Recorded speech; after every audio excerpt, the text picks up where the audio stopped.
Patrick, I'm the president of the Greater Westside Board of Trade. I'm pleased to be able to moderate this evening's forum, but before we begin, I would like to acknowledge that we are gathered today on the traditional, ancestral, unceded territory of the Silk Okanagan people.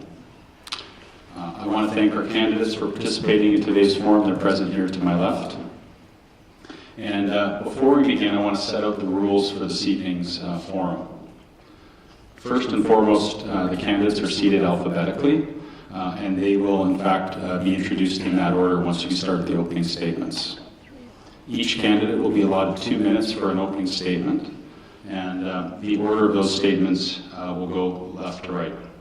Candidates will be asked not to interrupt other candidates during the opening statements and during the closing statements, and they will be reminded when there's 10 seconds left. Amber here in the front row will raise her hand, alerting them to the fact that the time is running out. During the Q&A period, questions will be read by me, the moderator. Those questions have been received by our members, the Board of Trade, as well as from the Board of Directors, and we have had some additional questions come in today, and if we have time, we will get to those questions. Candidates are to limit their answers to 1 minute, and we want to have that limit so we can ensure as broad a discussion as possible and make sure everybody has an opportunity to present their positions on the issues. When it comes to closing statements, similarly, they will have 1 minute for their closing statements, and they will be in the same order as the opening statements. If we are ahead of time, potentially we can allot for some additional time for closing statements. Now we'll turn to the introduction of the candidates, and this is for the riding of Okanagan Lake West, South Kelowna. Each of you have 2 minutes, and I'll start with you, Mr. Elvis from the Conservative Party of Canada. Great. Thank you, Brian. And I'd also like to thank the Greater Westside Board of Trade for making tonight possible. I know organizing this event during a snap election is a lot of work, so let's please give all the organizers and volunteers a round of applause. Being an MP is an incredible honor and responsibility. And as the previous Member of Parliament for Central Okanagan Similkameen Nicola, that's a mouthful too, it was really incumbent upon me to make sure that I was accessible to people. So I have a 1-800 number that is 24/7, so that if you're stuck in a foreign country and you need your Member of Parliament to help you replace a passport or one for your child, I was there for that, and my team is just excellent. We also want to make sure that I'm accountable to you, because being accountable during elections is one thing, but I believe your government needs to be accountable to you throughout the whole time, and so does your Member of Parliament. So I write a weekly column that is broadly published throughout the area, and I ask people for their advice to make sure I'm getting on the right track. Sometimes I get some feedback that is really critical to make sure that when I go to Ottawa, when I stand up on your behalf and make representation, that I am speaking with those little golden threads that I've heard from our constituency. And also, with that, it's important for a Member of Parliament to get results. So sometimes you have really strange situations that come up. Some that are very unexpected, like in Kelowna, for example, where His Worship, Gord Milsom, and the Kelowna Association, Homeowners Association, came to me and said, we have a problem with the bell towers and their blinking lights that are keeping everyone up at night. I said, I'm not sure what we can do, but let's find out. And together, working with Bell, we were able to diminish that so that they were able to sleep at night. I also work on helping individuals. Someone needed to have some help with cystic fibrosis, getting access to medicine. I made sure that that person, working with other members of Parliament, happened. Being a Member of Parliament is my biggest honor. I will work hard for you. Thank you.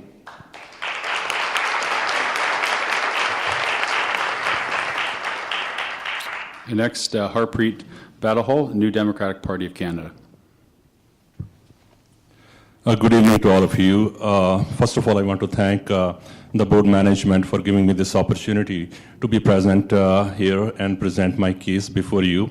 And I also want to thank all of you from the core of my heart that you have shown up here today. And I believe because you believe in the values of democracy and you believe that the better is always possible. You are here to find out more about your candidates and what kind of values they bring to the table. My name is Harpreet Badahol. By professional, I'm an occupational health professional. So it is my job to make sure that the workers go home safe to their family at the end of the day from their workplaces. I moved to Okanagan from Saskatchewan, where I was working with the Ministry of Labor for almost 8 years. Now I'm working with a statutory body called WorkSafe BC. I live here with my wife, who is a dental professional, and she's my friend since my college days. And I have in my family, I have my daughter, who is about 20 years old and a student at University of British Columbia. My son goes to school in the Canyon Falls. He's 13 years old. And also my mother, who is 88 years old, lives with me. My mother, I was raised by a single mother, a widower, and she had a very tough life. And I can tell you that if there is any difficulty in the life, we have seen it all. But I feel proud of every day I have spent on this life. That's a moment I have spent every moment to make myself better and to follow the principles which were imbibed into me by my mother. And here I am today as your candidate for the New Democratic Party. And once again, thank you. I will be getting a chance to tell you more about my party and my values. Thank you very much.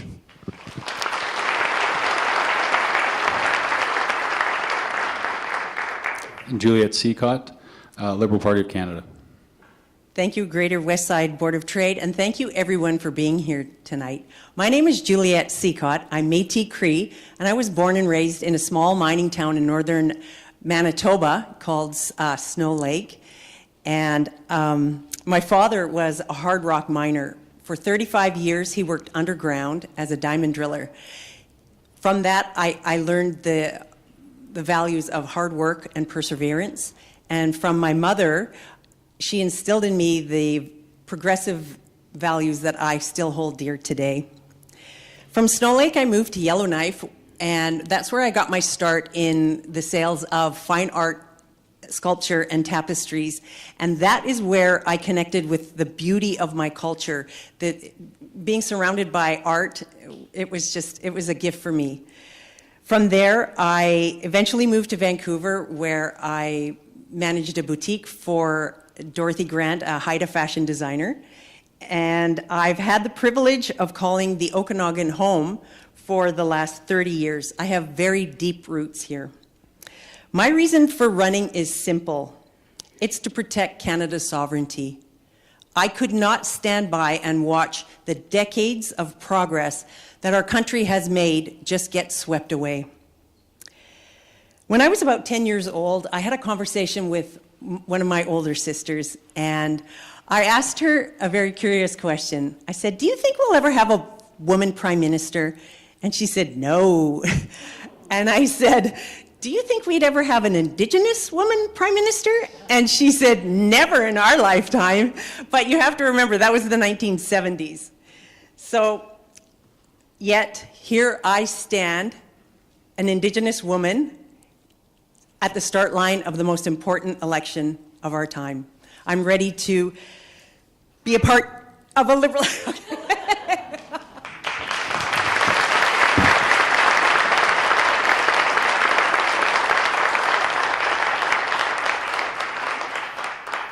So this is the question and answer period. Just remind you that you have 1 minute to answer or provide your answer to these questions. This is a two-part question. And the questions are as follows. Housing continues to be top of mind for all Canadians. In the midst of a housing crisis, what can the federal government do to help increase supply issues across the housing continuum in Canada? And second, if elected, what specific measures will your party focus on? Dan Albus, we'll start with you, please. Well, thank you for the question. Housing is on everyone's minds at the doors. Why? Because we have a lot of people that ask ourselves, how are we going to keep our young people here? Who's going to look after people as they age? Who is going to guard our streets? Who is going to work in our hospitals or offer us our children daycare if they can't find a home? And if a nurse can't find a home here in the Okanagan, they'll probably consider going to somewhere like Alberta where they can own a home. So about a third of the cost of a house is from government processes and red tape. We would start by eliminating the GST on all new builds under $1.3 million. This will help stimulate more housing.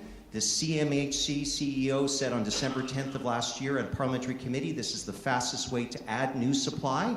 We need to do better. We need to train more people, 350,000 people. A conservative government would institute the change we need on housing.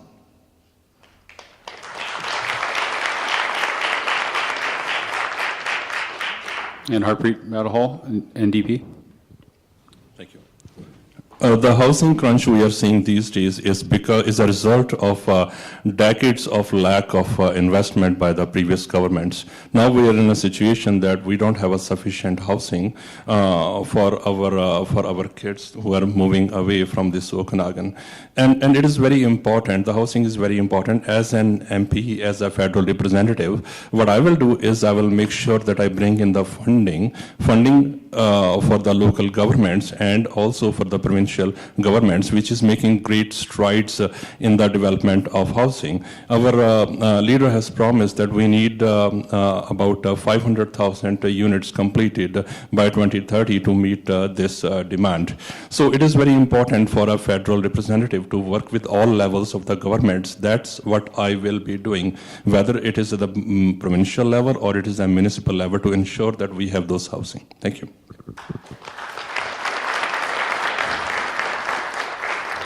Juliette Seacott, Liberal Party of Canada. Mark Carney announced that a new Liberal government will build more homes and that Canadians can afford. There is a plan to build 500,000 homes per year, as well as cut red tape and lower the cost of home building.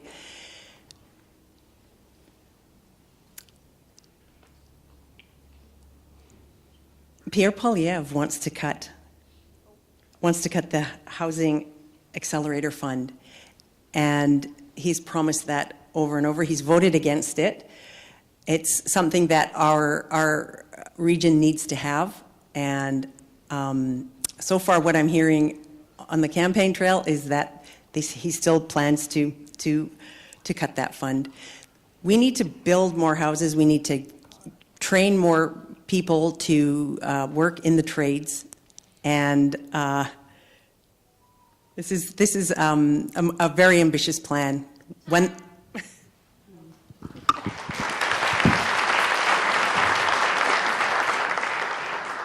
I'm going to reverse the order, so I'm going to start with Juliette Seacott on the next question, if we may. The next question is as follows. What specific measures would you advocate for to support West Kelowna's small businesses and local entrepreneurs? That is a great question. Thank you so much. So the backbone of our region is small business. That is something that I've spent my entire life in the private sector, is very small business.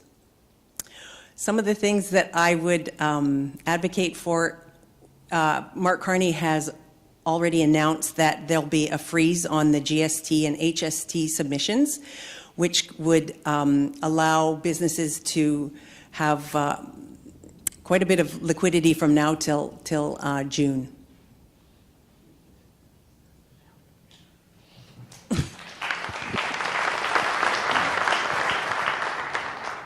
Harpreet? Yes, absolutely. The small businesses, they are the backbone of our economy here. I know many of my friends, knowns who have small businesses, they are going through difficult times, very difficult times, because sometimes they are not able to find the employees to work in the workplaces, or the costs are also increasing.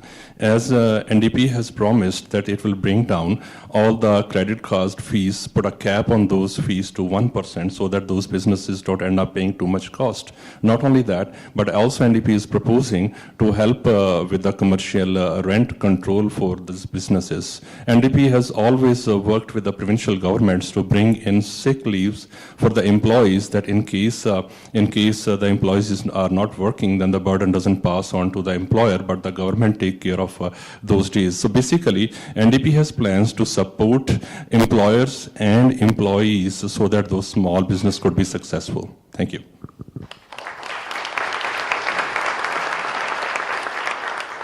Dan? So the NDP and the Liberals actually tried to hike our capital gains inclusion rates on doctors, farmers, and home builders. Those are small businesses. And it was only the Conservatives that said, no, this would be a bad thing. Now, they've retracted that, at least the Liberal Party has, but we want to do more for small business to encourage them. So if you're a farmer and you have a small piece of property that's not in the ALR and you can sell it and then reinvest those gains in building up your cold storage, which is a problem, or some new equipment that will make you far more productive, that's what a conservative government would do. Help you to invest here in Canada.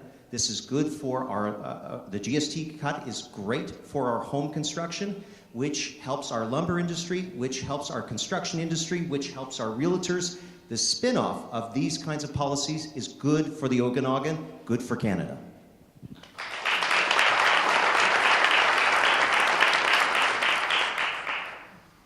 And Harpreet, we'll start with you. This is our next question.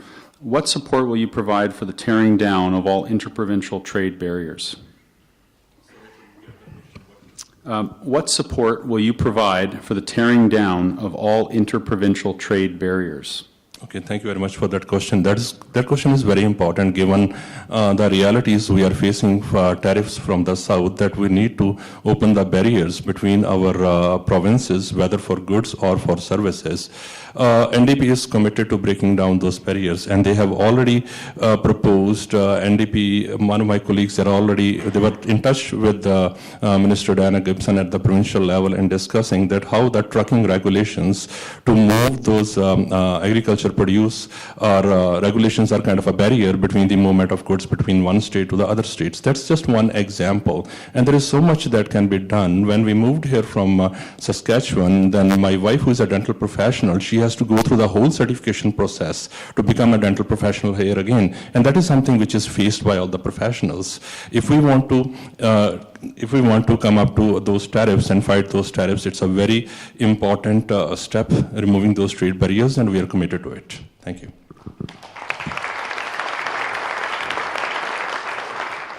Juliette? That's a very good question. Interprovincial trade barriers. So I'm on the board of the Bridge Youth and Family Services, and we employ about 180 healthcare and administrative staff. We need all those people because we have 7 or 8 facilities in the valley, and we provide services to families, and we also, the other arm of our organization is rehab and detox. So it requires a lot of 24/7 medical attendance. What we were finding was there was very difficult to have people in healthcare move from province to province. So one of the things that I would immediately advocate for is to remove those barriers to healthcare workers moving across our provinces.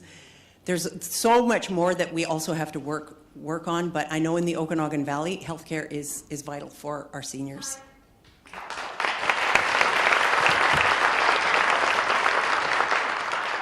Dan? So the Conservative Party has been advocating for well over a year a Blue Seal program for the health professions. So like we have with Red Seal programs for the trades where you can work on any project, we want to have one standard. Right now there are 40,000 doctors and nurses that have come to this country who are waiting to get their credentials certified so that they can start to cut down some of our wait times in healthcare.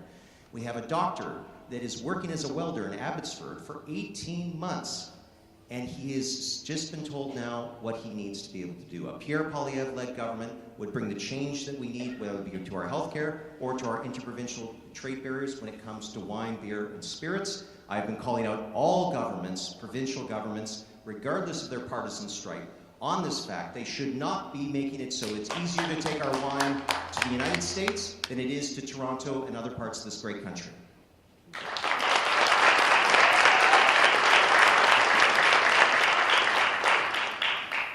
Our next question is as follows, and we'll start with you, Dan, for this question. How would you address crime and improve public safety in West Kelowna? Well, thank you for the question. This is really important to a lot of the property owners, particularly in the West Bank Town Centre, as well as in Kelowna, who have had to suffer the costs of ongoing disorder on our streets. I've also had and met with many people who've had personal cases where they were the victim or a family member was the victim of our catch and release system. So look, we have right now with Bill C5, Bill C75 by the Liberal government supported by the NDP, we have made our system into catch and release. We will put serious violent offenders away. We will give them jail, not bail. We will use the tools that are available to us so people can have confidence in their justice system. I don't want vigilantism. I want people to feel that they can invest in our town centers. Why? Because this is a great country and we just need to start treating our criminals and putting them in jail and start treating the victims and putting them up, because right now we don't have that in our justice system.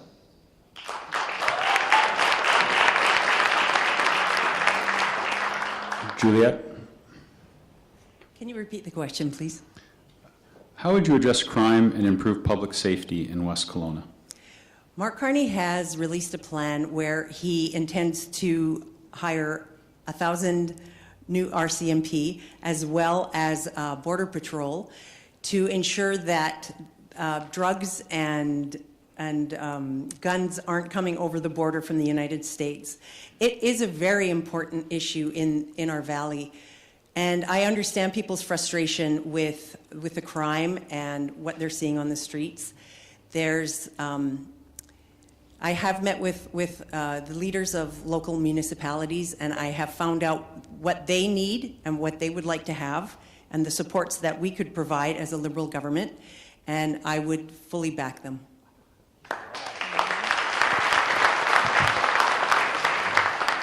Harpreet? I have no hesitation in saying that Conservatives, they are the masters of misinformation and disinformation. The Bill C, yes, the Bill C5 and these C75 were actually bought to bring the common sense back in the hands of the judiciary so that judiciary can make the decision which they are supposed to make, which was taken away by the Conservatives. One size fit all policy does not work. It does not work in Canada. Blanket policy do not work anywhere. And as far as public health and safety is concerned, let me remind you that from 2010 to 2015, it was the Conservatives who made cut of $598 million to the RCMP, which led to great devastation in those departments. And not only that, $1 billion of their allocated fund, it was taken back by the Harper government at that time to show their austerity measures, to show that we have saved this money. So I don't understand how they talk about public safety on this front. I'm sorry, yeah.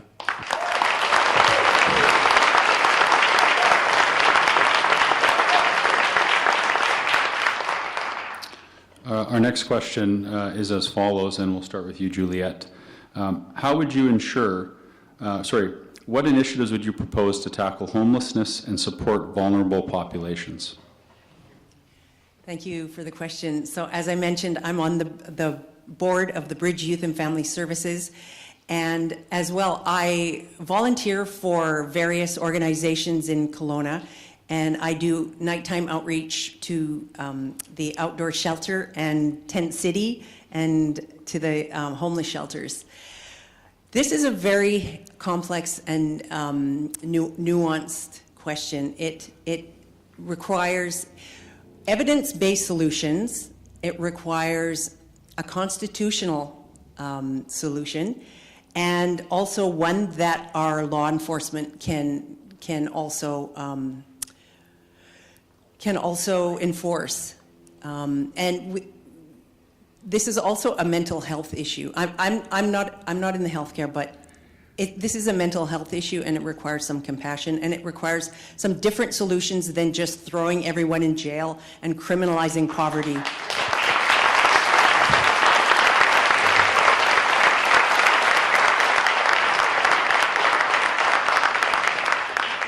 Harpreet?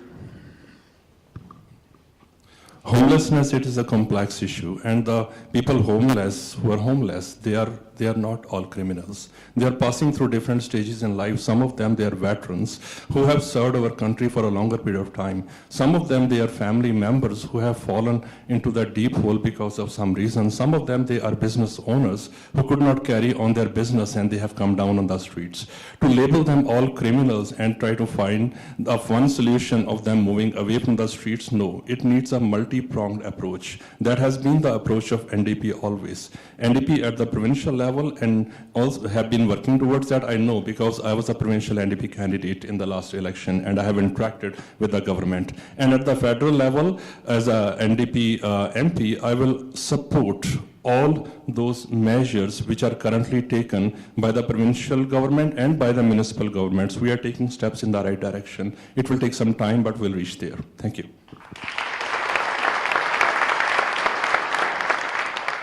Dan? I think it's important to recognize that many people have lost their homes or have been moved out from a rental, and it's because the rents have gone up. It's because some landlords don't want to have tenants anymore. They're selling. Why? Well, it's because the costs have gone up so much. And some people do, through no fault of their own, get addicted to drugs, lose their job, and end up on the street. So Pierre Poilievre has a plan to be compassionate, to give, instead of giving people drugs that keeps them and deepens the cycle that they're on, we want to offer 50,000 treatment beds to help get people off of drugs. I also would work with the MLAs locally and in this province, because both John Rustad, the leader of the Conservatives, and David Eby, the Premier, have agreed that involuntary care needs to be looked at so that we can institutionalize those that could be of harm to themselves and to the people around them. Together we can do more, but we can't leave it as it is today.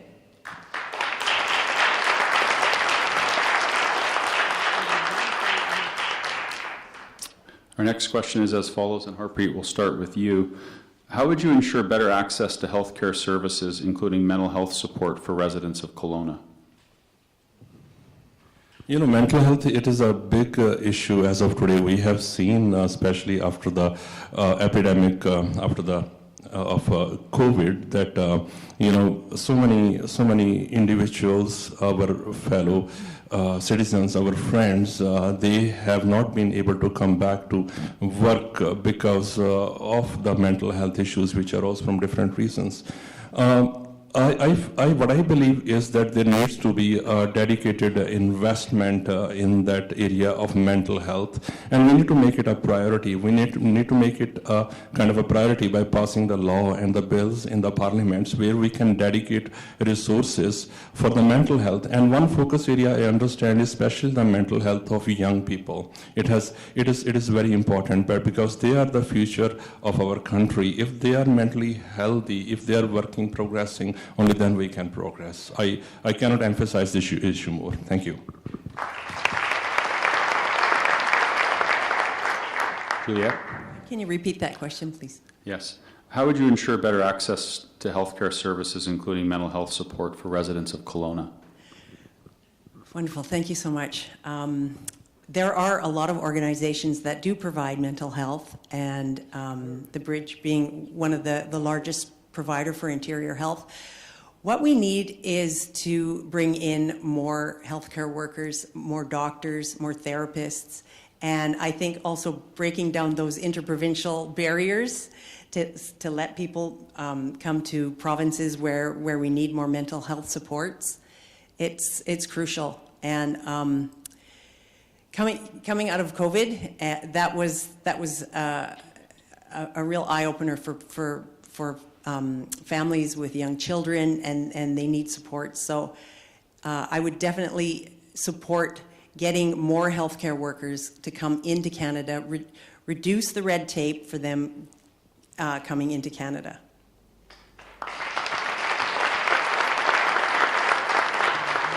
Again? I'm glad my Liberal opponent and I agree on one thing, that right now we fail to get these doctors, nurses, and other medical technologists the ability to get to work in helping deal with our healthcare crisis. So that's a thing I hope we can agree on, that whoever does that should need to do that. I do believe, though, that provincial governments need to be held accountable for healthcare spending. The federal government, under Justin Trudeau, has given billions of dollars in new funding specifically to mental health. And yet, when we see here on the local level, when Interior Health comes before a local council or talks to the MLAs, I hear that they just say, we don't have the resources. So I would be, as a member of Parliament, asking, are we getting full value for money? Is the province doing its full job? When a politician says, let's make this not a justice issue but a healthcare issue, but then they don't give the money to help the system, to recruit the psychiatrists that are necessary, that's a problem, and we need to hold our provincial officials accountable.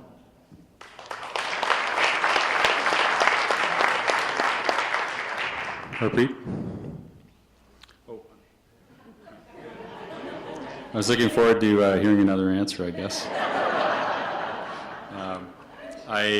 So the next question, and Dan, we'll start with you, is as follows. How will you address the burden of tariffs and duties on local lumber production? Yes. How will you address the burden of tariffs and duties on local lumber production? So this is a big challenge because Justin Trudeau, as Prime Minister, never made softwood lumber a priority.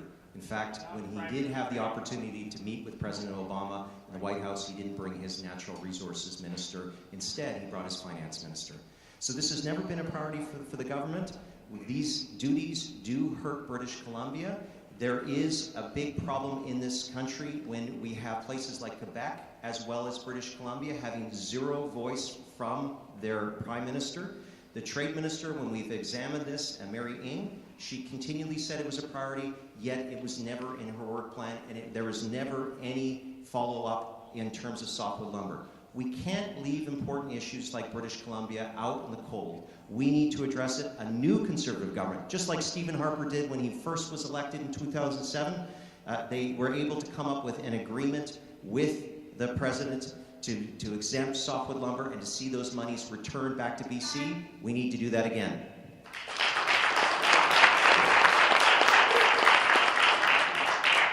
Harpreet?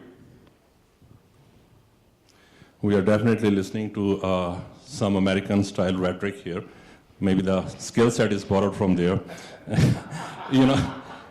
The decades going back, there has never been any investment done in the lumber industry to make value-added goods.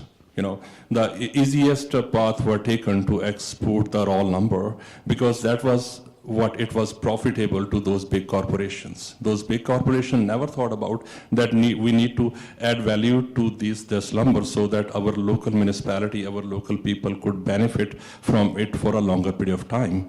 Here we have, all of us, we have a small country like Sweden, they have a store like IKEA. Here in Canada, that IKEA, how much material they sell. We here have the engineered wood, we have the engineers, then why can't we put together and have a Canadian IKEA? But then again, no investment was made for years, and that is where I would be definitely focusing to bring value. Thank you.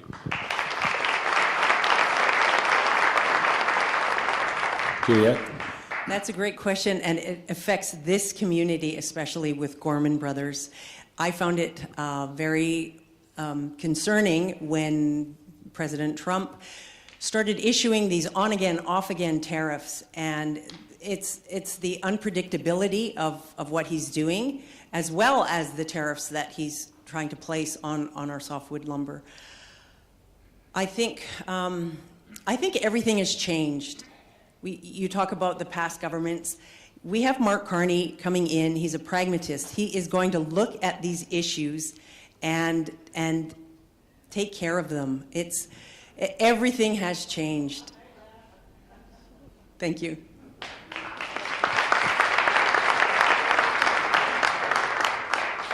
For our next question, Juliet, we'll start with you, and that question is as follows.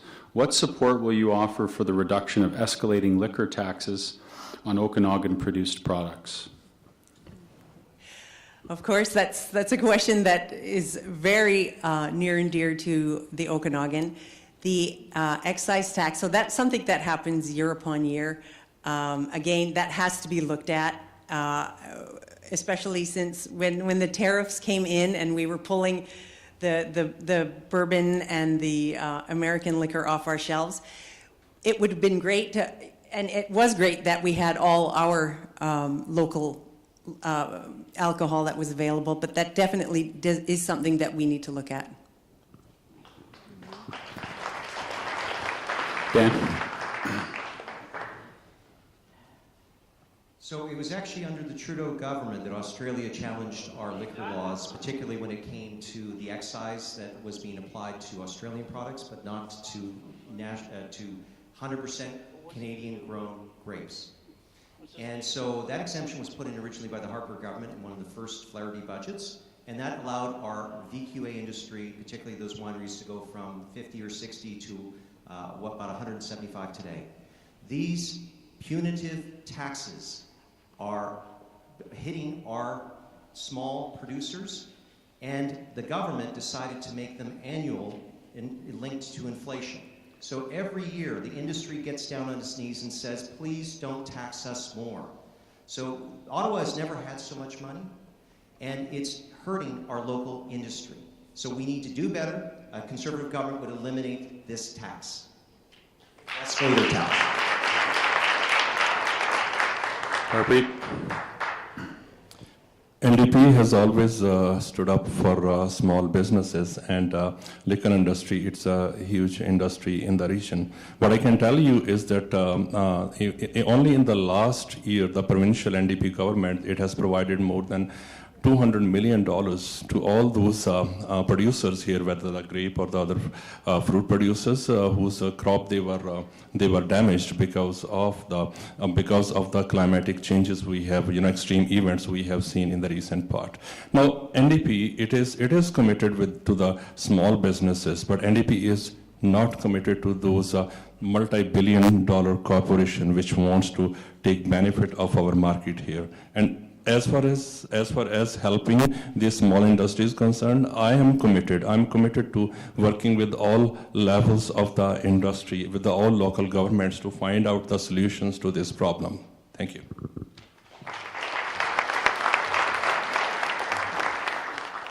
For next question, Harpreet, we'll start with you. And that question is as follows. There can be local issues which are at odds with the party's national position. What is your position on supporting your local community if that support is not in alignment with the party platform?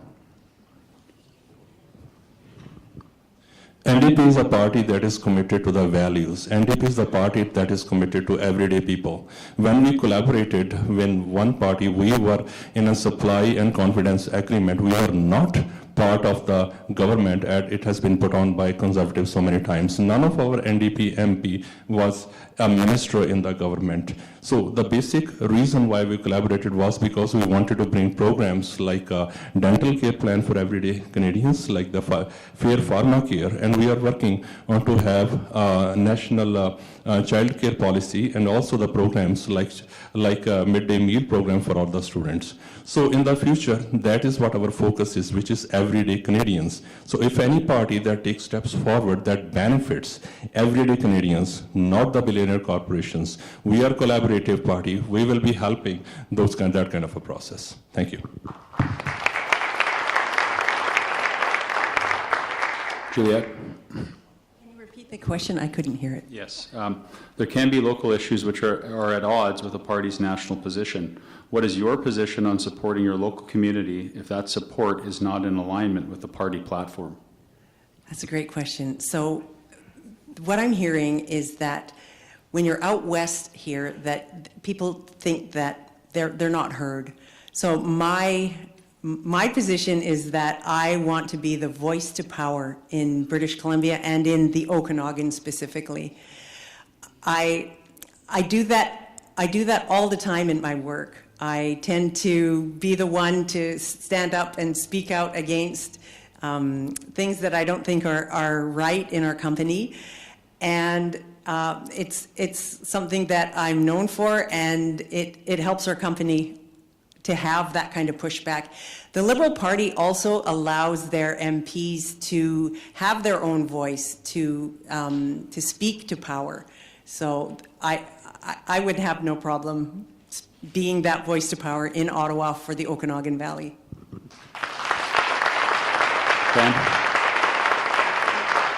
So it's interesting because every time Conservatives at committee in the House of Commons brought up the excise accelerator, the excise tax every year, the Liberals and New Democrats voted against it, even though their members of Parliament would come back to their grape growers and say, I'm sorry, I had to do this.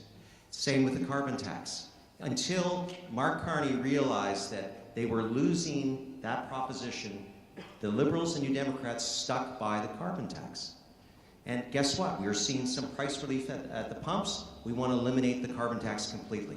I will always give representation in Ottawa, whether that be to my leader, whether that be to the House of Commons. I will always stand up to make sure you're represented. I will listen to the voices of people that may disagree with my policies or party. I will try to make their views known in Ottawa where they are right and correct.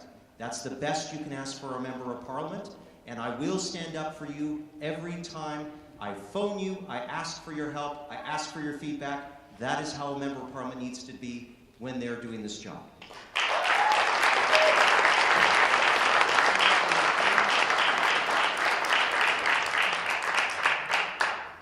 For our next question, Dan, we'll start with you. And that question is as follows. With regard to immigration issues, do you support increasing immigration to a level that creates a larger workforce and a feeder stream for major educational institutions? So a new conservative government would bring change to our broken immigration system. Right now, the Immigration Refugee Review Board, it takes 3 years to get a hearing if you're a refugee. That means 3 years of living in a hotel at taxpayers' expense. That means your children are stuck in a hotel room, and often it takes months, if not years, to get a work permit. That is wrong. We also have a case where we've allowed too many people to come into this country on temporary permits without consulting with provinces. Both David Eby and Francois Legault in Quebec have said that they can't provide health care, housing, and supports for children in schools when the federal government decides to raise its immigration targets without consultation. We will go back to a system like pre-2015 where we had 200 to 250,000 people, where it was orderly, where it focused on economic migration and skills, so we have the doctors and the people that small businesses need.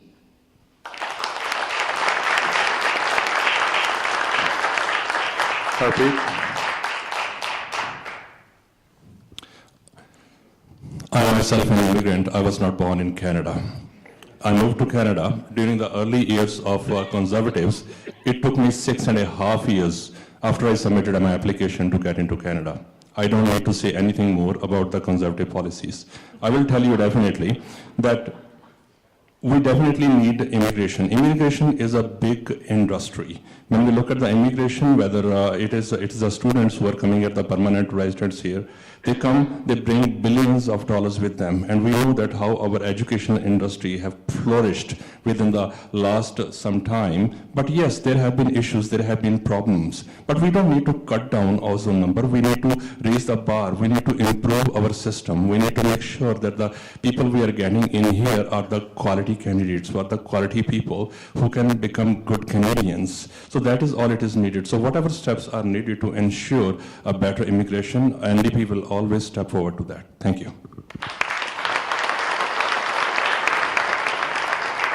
Juliette? So immigration is something that our country needs. We're talking about a plan to build 500,000 homes per year. If we have a plan that has prioritizes construction, prioritizes healthcare, prioritizes all these areas where we need people to come in and do this work. But it's also a balanced approach. We have to make sure that we have those supports available to them. And especially in Kelowna, we're having an issue with international students. And we need to have more international students come in, because right now what's happening is there's professors that are getting laid off.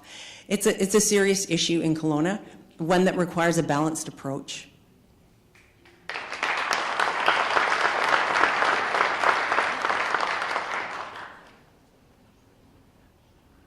The next question, Juliette, we'll start with you, is as follows. Do you support reciprocal tariffs? Mark Carney is doing exactly that, and he's operating from a position of force against force. And that's what you need to do with a personality like President Trump. You cannot try to nuance the tariffs and handpick what you're going to tariff just in case you upset the Americans. You have to have force against force when you're dealing with him. That's something that he respects. And after the first phone call that Prime Minister Mark Carney had with President Trump. He finally got the respect that Canadians deserve, and he stopped the name calling. You need to have force against force.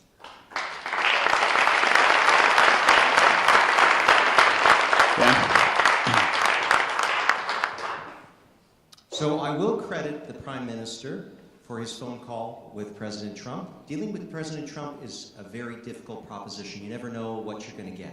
So, but the problem is we've seen the tariffs been released on almost every other country, but the steel and aluminum tariffs and our auto threats are still on Canada.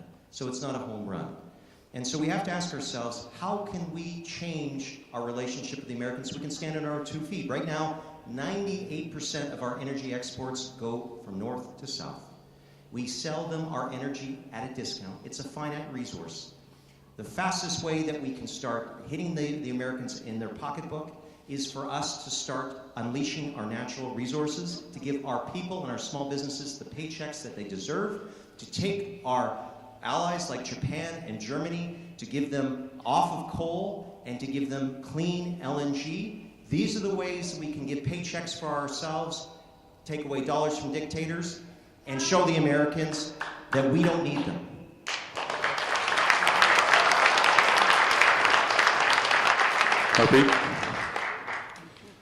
Yes, absolutely. I would say actually our leader Jagmeet Singh was the first leader in the parliament who rose and said that yes, we need to match with the response a bully needs, because we know that you cannot be nice to a bully and expect better in the returns. Yes, we need to have those tariffs.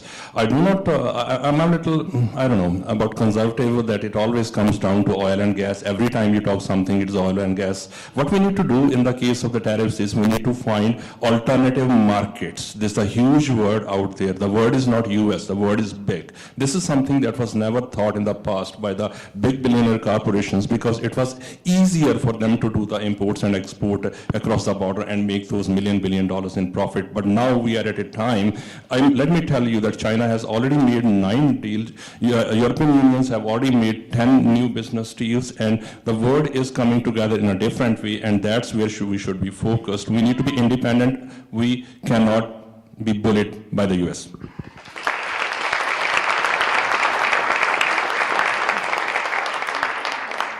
Harpreet, I'll start with you for the next question, and that question is as follows. What investments would you pursue to improve public transportation and reduce traffic congestion in Kelowna? Oh, that's a $1 million question, you know.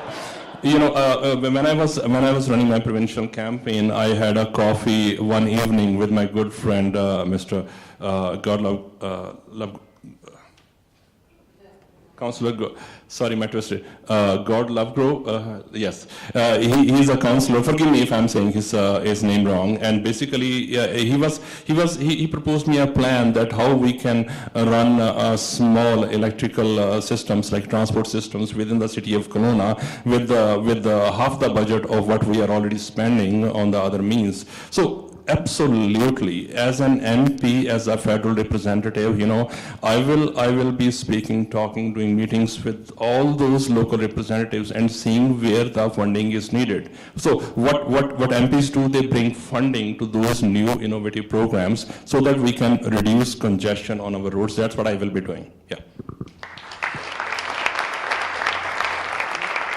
Juliet?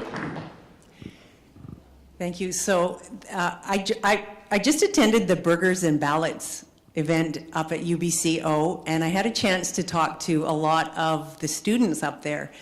And what they're proposing is a plan that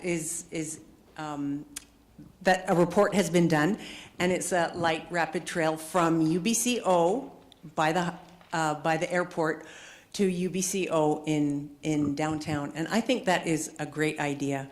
I think if we could get more cars off the road and have efficient trains, I think a lot of us would prefer that.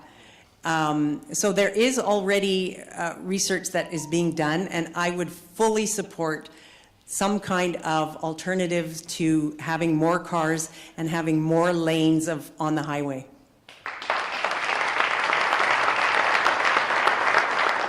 Dan? So I see former Mayor Doug Finlatter here. He and I and Christy Clark actually did the expansion to our rapid bus that allowed for people on the west side to get to BC Okanagan. It's these kinds of partnerships where you hear from local leaders what the aspirations are and work with BC Transit and the BC government to do these things. So I've always maintained that those relationships are important. I'll continue to advocate for those things. But let's also think about the costs that have happened with the carbon tax. Mark Carney has zero-rated the carbon tax, but he said he's going to bring back an industrial carbon tax. That will still hit public transit. It will cost more money. There are many ways that we can do better, including electric vehicles, but let's be mindful that FortisBC can't even say that they can fulfill new housing development in Kelowna. We need to have discussions that are integrated and working with local leaders. That's how we make it happen.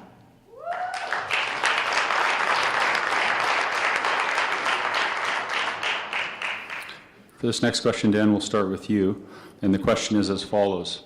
What is your view of transferring credentials from one country or province of origin to improve the functionality of local workforces? What is your view of transferring credentials from a country or province outside of Canada to improve the functionality of local workforces? I'm going to reword that one a little bit.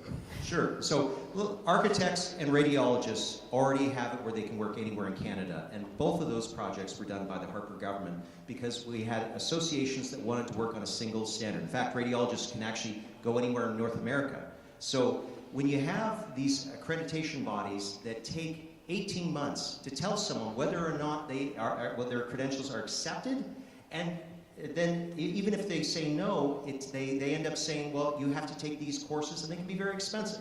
That's why a national Blue Seal program, similar to the Red Seal program for the trades, for the health professionals, would help deal with these issues so we can get people helping patients. We can get them paying taxes and not sitting around. And if they don't have the proper credentials, let's tell them no within 90 days and give them microloans so that they can take the exam or they can take the upgrading that they need.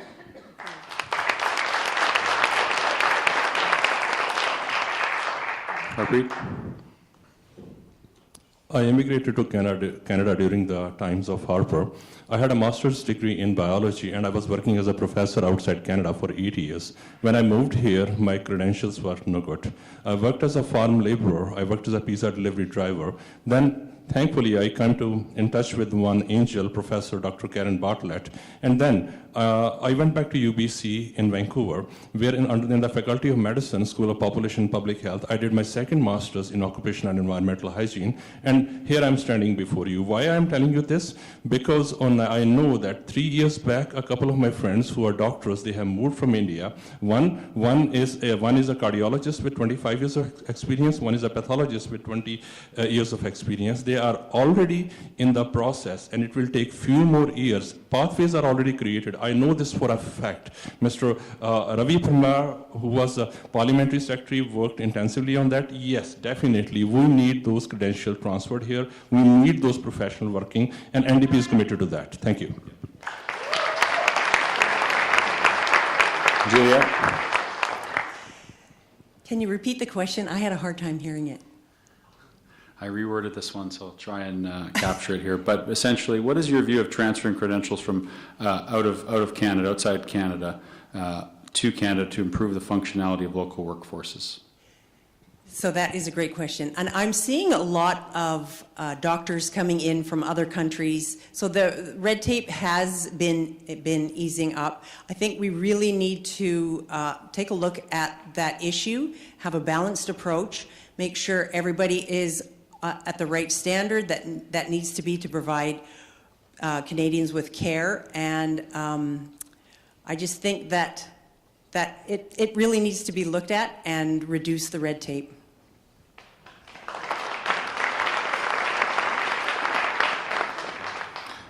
Those are the questions that we had prepared, but we did receive a number of other questions. This is a question that is a little bit long. There's a lead up to it, so I'm going to read it. If you need me to reread it, please let me know. But we're ahead of schedule, so we're going to try and get to this question now.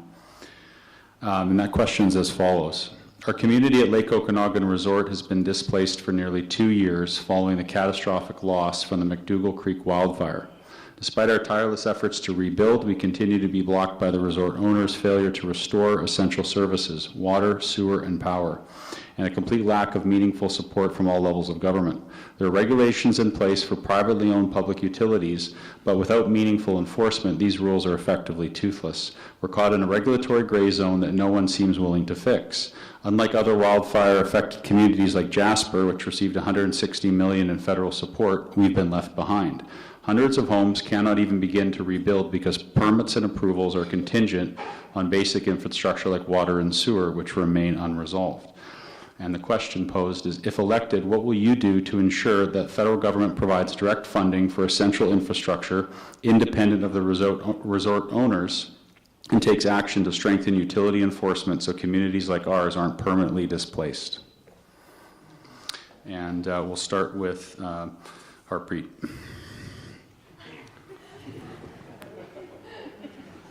Mix it up a little bit here. Let me say this one thing very clearly.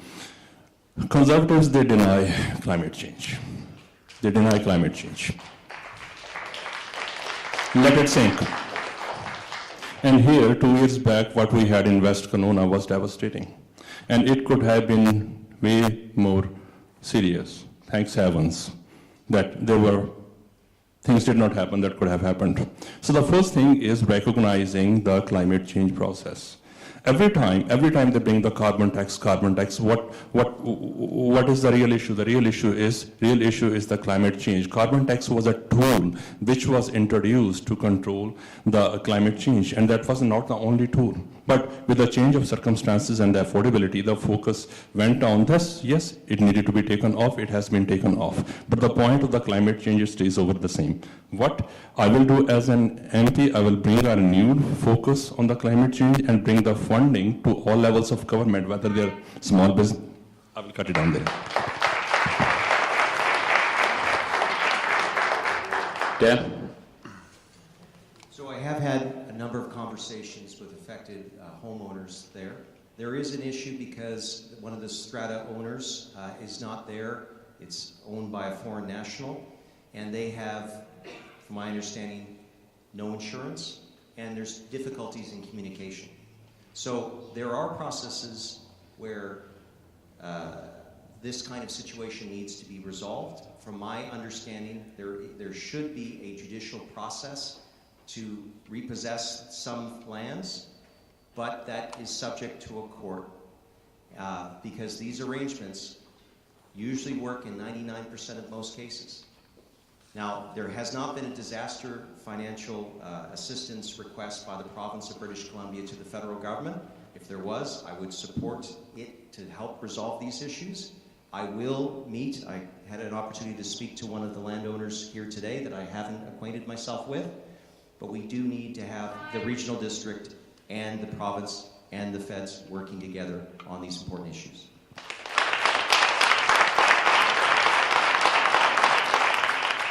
Juliet? So that was really heartbreaking to see that fire coming over the ridge and into West Kelowna. And it was, I couldn't believe that the resort was destroyed as badly as it was.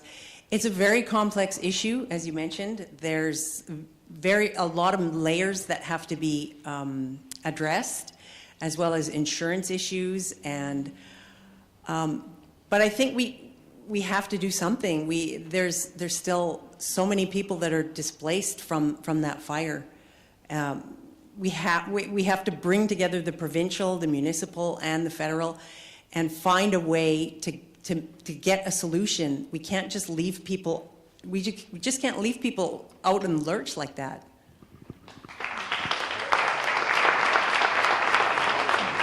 Thank you.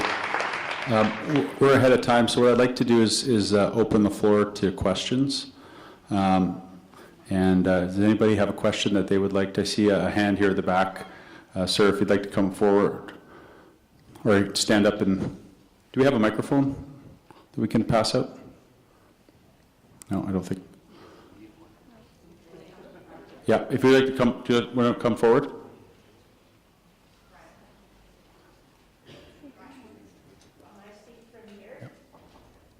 Yes, that's fine. Of course, one of my biggest issues, well, two of them, is the medical and seniors being looked after. But one thing I'd like to bring up that I haven't heard any, and I've been listening, haven't heard any of the government sections talking about. They talk about environment, but nobody's talked about water. The future of our country is going to be based on water, and not one of the parliament officers that I've heard have spoke about it. The future here, I don't know if there's a hydrologist in the room, but the future, our aquifer is going dry. We're bringing in, of course, more people, but not supplying the water. So I have James Telford sitting on my doorstep for 2 hours talking about the lack of water in this area because of the number of buildings going up. But I haven't heard anyone speak about it. And I don't know if the people that are, I'm not sure if the people that are concerned about environment even mention the water future in our country. Thank you. I guess there wasn't necessarily a question there, but Donald Trump has talked about potentially maybe coming and taking our water, and maybe that's something we need to think about. So maybe we could start with you, Harpreet. Can you, in terms of our water is one of our natural resources, what's your plan for conserving conserving water, using water responsibly if you were to be a member of Parliament? Yeah, first of all, I really want to thank you. Thank you so much.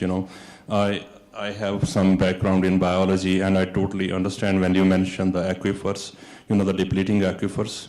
I can tell you that NDPA already has a focus on agriculture practices that include the hardy varieties of the plants, so that which are our agriculture is not water intensive as it is, and to also bring in the practices for to deal with the climate change, because I think these issues are related with each other. When we talk about the climate change, the average temperatures going higher, and the ice melting, and also the depletion in our water resources. So they are connected, and definitely NDP is committed to environment, to water, preservation of water. Yeah, thank you. Julia?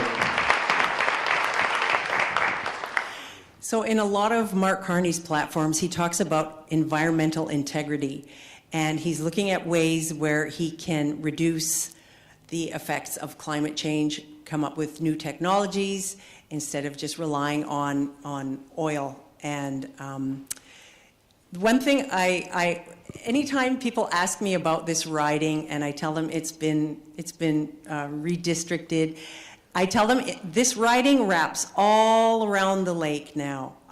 It's just all around the lake. So this is a very special riding. Water is very crucial to our survival here, and I think if we manage it properly, and as balance it off with the influx of people that are coming in, it's definitely one of the biggest issues that we have in the Okanagan, definitely. Ben? I want to thank you for raising the subject, because it is called Okanagan Lake West, South Kelowna, for instance. And one of the things that I've been very vocal on, along with Mel Arnold and Tracy Gray, is the zebra quagga mussels. I've been working with the Water Board on this issue for several years. We got the Harper government to update our regulations so that we could actually stop people at the border and force them to decontaminate, or to even stop them and seize their boats. We also saw risk assessments done, and there used to be a capacity at CBSA, for example, in a Soyuz, where they would have a dog that would be there to sniff out for zebra mussels, which would hurt our waters, including our water systems, and affect our tourism, because the shells can become quite sharp. So this is an issue that I've championed. I will continue to champion. In 2021, Green PAC endorsed me as an environmental MP. I will continue to work on these subjects, ma'am. Thank you for raising it.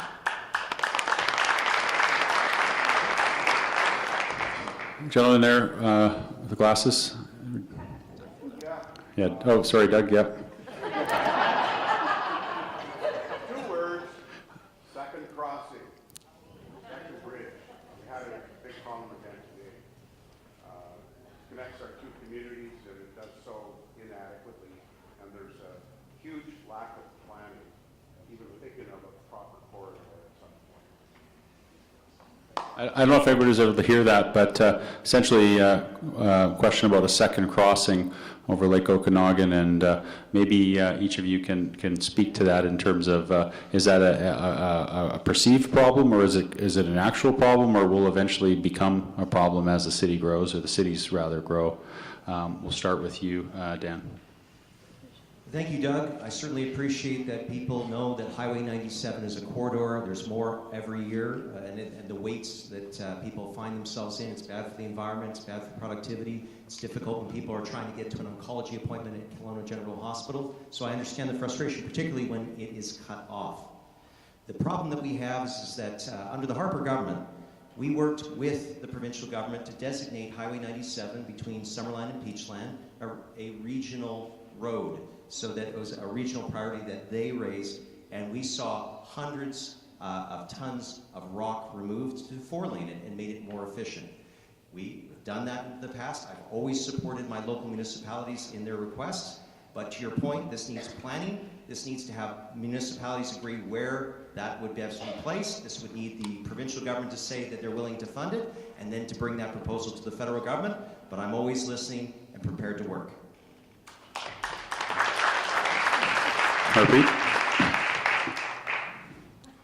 Yes, this issue also came up when I was a provincial candidate, and I understand that the city of Kelowna, they have done a study about what could be options there for the crossing for the cars. It is an important issue. As what I want to say that as an MP, as a representative, I would be working with those levels of government, which would be actually the decision makers, that what works best for them, right? We are looking at the future technologies of movement of people from one spot to other. We are not looking at the old ways of increasing more big vehicles on the road, because we know that the more roads we create, bigger bridges we create, the number of vehicles also increases, But I also recognize, I do say that this issue of single crossing is not only here between Kelowna and West Kelowna. It came up an issue while I was knocking doors in the Summerland also. A number of seniors from Summerland, they go to Penticton for medical reason and come back. And also that area, some of the road area is prone to the kind of a blockage because of the rock falls, right? So definitely it needs a focus. Thank you. Juliet? Yeah, it is frustrating when you're on Highway 97 and it's just gridlocked. There are, I think that the city of Kelowna anticipated this being an election issue, and just last week said there will be no second crossing. So they already took care of that election question. But there are ways that we can optimize the bridge that we have now. There are some things that we can do. I know that Stephen Fuhr, when he was MP, he looked at this issue and said there are things that we can do to make it better. And I also met with the leaders in the municipality of Summerland, and they're looking at ways that they can have a small little road that can get around those landslide issues. So they're coming up with innovative ways, and not quite so expensive, but so that traffic can still flow if there's any issues on Highway 97. And this gentleman here in the front. Thank you very much. And thank you all for the work you've done tonight. I appreciate it.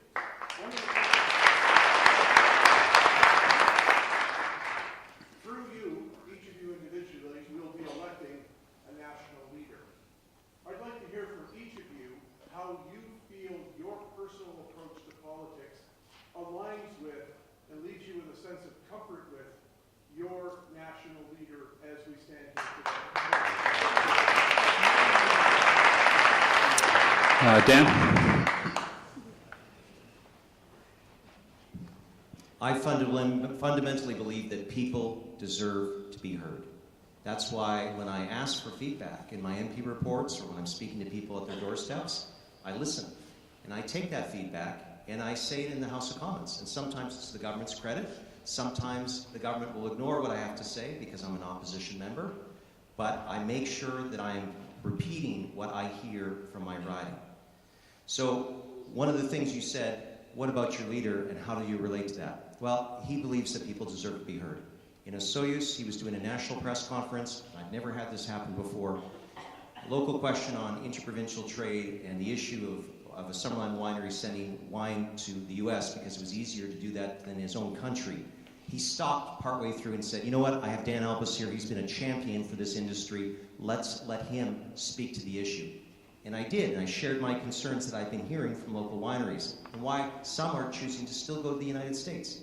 So this is how an MP can work with their leader if that leader listens to them and allows their voice to be heard. Harpreet? This is the month of April, and all of us, we know that we are celebrating the Sikh Heritage Month here in Canada. And I'm a Sikh, that's my faith. And a part of my being a Sikh is that I'm at a time in my life where I have to devote myself more to selfless service, which we call as an seva. We call it seva. You must have seen that in the gurudwaras, temples. People go there, cook food there, do all kind of services. So I see my public service as my seva, and I want to expand the scope of my seva so that I can include all people from all walks of life. I can feel what they are going through. So just like Mahatma Gandhi said that unless you are able to feel what the people from the downtrodden strata they are going through, you cannot be a good leader yourself. Now talking about the leader of my party, I can tell you that my party leader is the most compassionate one. He talks about everyday people. He doesn't believe in the leaders who spread hate. He is for everybody. So definitely we are committed to the NDP values. Thank you.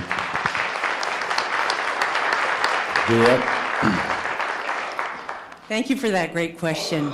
So when Mark Carney went on The Daily Show, I was watching TV with my 88-year-old mother-in-law, and after that segment, she said, "There's something about him. He just makes me feel good and safe." So when you hear something like that from your mother-in-law, you have to take a pause and really think about it. So when I started hearing Mark Carney talk about environmental integrity as well as upholding Indigenous rights with major projects across Canada, I knew this was someone that I could stand behind. And I just think he has the integrity. Especially the environmental part of his platform it's so important.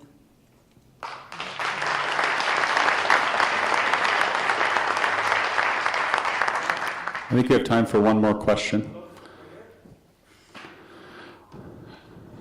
I saw some hands. I would take a hand over here because I've started on this side of the room. This gentleman here in the front, in the green, you put your hand down, but yeah. Yeah. Okay. I think one of the things that every one of us can agree upon is integrity, moral character. I really feel that our country has been losing its moral character. When you say right honorable minister and they've been caught in a lie, I would choke on that personally. So what would you do to restore moral integrity and bring to justice those that are in office and are abusing their office for their own personal gain? Juliette, we'll start with you. That's a very good question. So what would I do? I would be the voice to power. I would find an allegiance that would work with me and root that out. I'm not a politician. I'm in business my whole life. integrity is all you have in business. But that's what I would find. I would find someone to work with me and root that out. Harpreet? One thing I have learned from my 80-year-old mother, who is 80 now, since my childhood, is the integrity. She has told me every time, integrity is everything, and that is what I believe personally. I can tell you that. Now, you are asking how will I start with that? I will start by setting an example. By setting an example in my work, that's what I have been doing so far as a professional. I'm a registered professional. I work day in and day out to help workplaces, to help workers, so that the workers do not get any diseases from the workplace factors. Now, as an MP, that would be my focus, to make sure that the residents of my riding are not suffering because of any reason. And if I see anything wrongdoing between the politicians and those big billionaire corporations, I can promise you that today I will never ever stay silent, and I will bring it forward. Okay.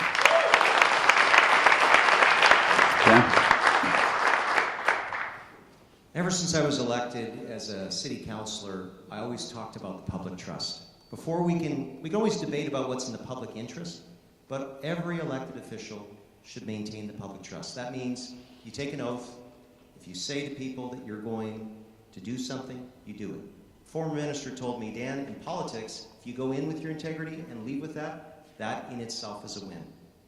What I do every single election, we've hit over 26,000 doors. We hear people. Every one of you is important to me because each one of you is my boss. Pierre Poilievre is a great man. He's done a lot of good things for our party, but you are my bosses. I have a lot of you, but that's who I take my cues from. And if you ask me to be accountable, I answer to your questions. I phone you, and I raise your voice in Ottawa. That's what I do. If you like it, please vote for me.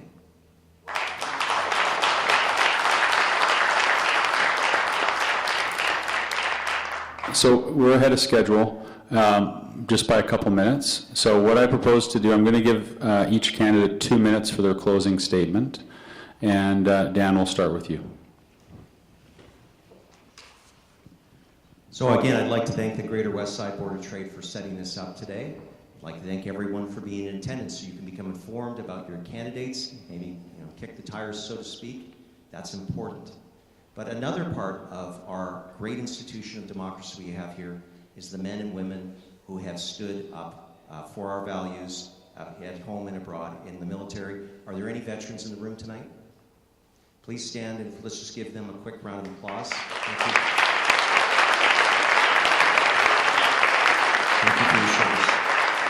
And I'd also like to say to my colleagues here that it's not easy standing for public office, and I know that each one of you believes in this country and that your party and that your ideas are the best way forward.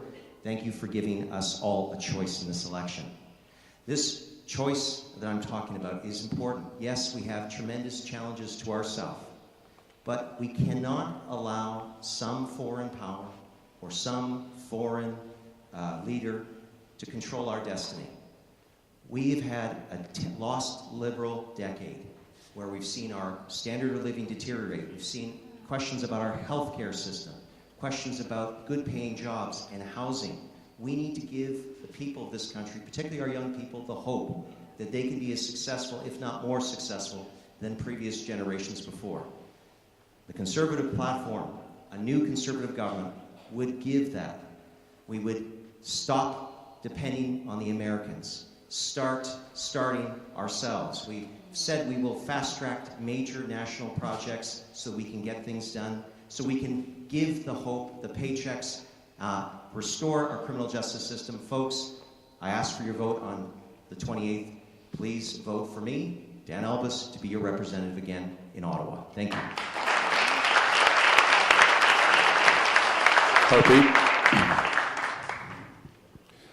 West Kelowna and this region does not need Stephen Harper era representation anymore. Because the things have changed, times have changed, and priorities have changed. The NDP is the only party at this time that stands for you. let me say it very clearly, that the Conservatives, their hand in gloves, they were always were with the guys on the south side. If you want to see, go back, see the media information before Trump came to power and make that judgment yourself. What I want to tell you about that is, NDP, it stands for everyday people. It stands for seniors.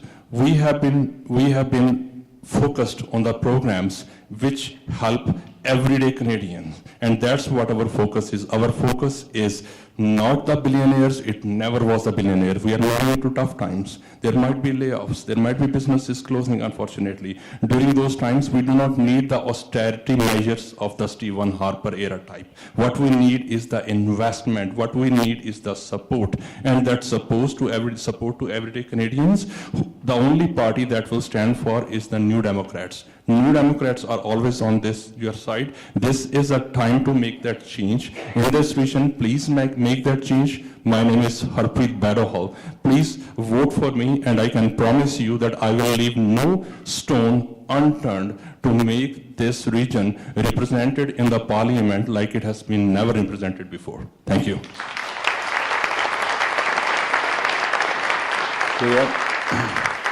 So I'd like to go back to the previous question about integrity and morality. And I found that in the last 2.5 years with the Pierre Poilievre talking points that are so American, and he's importing American ideas into thinking that that it could easily happen here. There's also, as I'm knocking on the doors, I'm finding that people feel abandoned by the Conservative Party in the Okanagan, and they feel abandoned by Dan Albus. I have deep roots in this.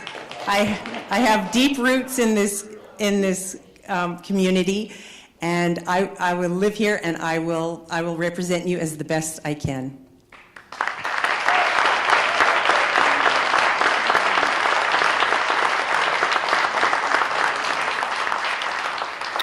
I want to thank our candidates on behalf of the Greater Westside Board of Trade for their spirited conversation this evening, and I want to thank all of you for attending. And if you have additional questions, I'd urge you to reach out to the candidates directly. Thank you, and have a good evening.